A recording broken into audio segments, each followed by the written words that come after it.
avons demandé à quelques députés de porter un amendement pour que soit respectée la volonté de ne pas recevoir de la publicité dans sa boîte aux lettres. Dans la suite du Grenelle, un peu plus tard, dans la partie liée aux déchets, il y a la question des prospectus publicitaires qu'on reçoit dans les boîtes aux lettres. Et la principale revendication sur ce sujet, c'est de dire que tout un chacun doit avoir le choix s'il veut ou pas recevoir des prospectus publicitaires. Qu'est-ce que vous faites avec ces gros sacs? Alors on va mettre du truc plus lourd. Ça c'est de la pub qui a été broyée, regardez. Tout ça c'est venu polluer des boîtes aux lettres. Il faut quand même le voir. Hein. C'est des choses qu'on verse, qu'on a tous les jours dans notre boîte aux lettres, on se rend pas compte, on le jette, on fait ça au fur et à mesure et puis voilà.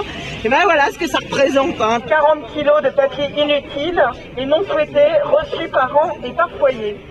Ces 40 kilos sont un gaspillage scandaleux de papier à l'heure où sont dénoncés les ravages de la déforestation et la monoculture d'arbres à papier et la pollution engendrée par la production de prospectus publicitaires. La pub, moi, ça me fait gerber, il y en a trop là. Il n'y a pas moyen de sortir, on sort de chez soi, il y a de la pub. J'en ai plus dans ma boîte à lettres parce que j'ai mis des autocollants. C'est marrant cet aspect un peu de transformer quelque chose qui est chiant en quelque chose de ludique. Alors voilà, ça c'est assez rigolo parce que ça c'est une idée qui a été faite par une artiste américaine qui s'appelle Barbara Hashimoto et qui a eu l'idée de les broyer pour en faire des montagnes, une installation artistique. Et elle a appelé ça Junk Mail Experiment. Et elle fait des montagnes mais gigantesques de prospectus publicitaires. Ouais, là on dit pourquoi pas la limite. Ouais, ça c'est de l'art, tout va bien. Ouais. Le problème c'est que dans ma boîte aux lettres c'est pas de l'art du tout. Qu'est-ce qui t'agace toi que de recevoir de la publicité parce que tu suffit de la mettre dans la grosse boîte à recyclage et puis c'est terminé si tu veux. Il y a la surconsommation de papier avec tous les problèmes écologiques qui sont derrière. Ouais. C'est une agression ça se resserre de plus en plus et si on veut consommer, il suffit de sortir, d'aller au magasin qu'on veut, de regarder les vitrines, on n'a pas besoin qu'on vienne nous dire quoi acheter, comment acheter. C'est que ça me pollue l'existence, ça me pollue le cerveau, ça me pollue la tête. Ça pollue la vie des gens, ça les empêche de penser. Le matraquage publicitaire où on nous prend pour des vaches à lait en permanence. Le fait que d'un autre côté c'est moi qui paye. Et puis après il y a le vulgaire aspect.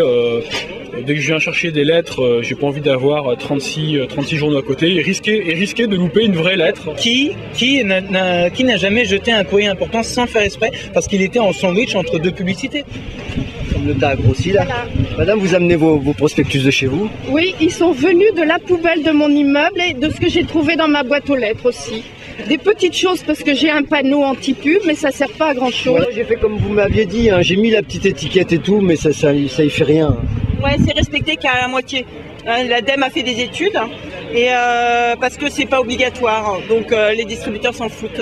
Non seulement ça ne marche pas, mais dans certains immeubles, les voisins vous refourguent leur dose. Et puis parfois les publicitaires vous mettent double dose. Si quelqu'un met quand même des prospectus dans ma boîte aux lettres et n'a pas respecté cet autocollant, alors il peut être poursuivi et condamné pour ça. Donc c'est l'objectif que cet autocollant soit du coup non plus purement incitatif, mais est vraiment force de loi. Moi je serais plutôt pour le fait de demander à ceux qui souhaitaient recevoir des publicités de déposer un autocollant oui à la pub.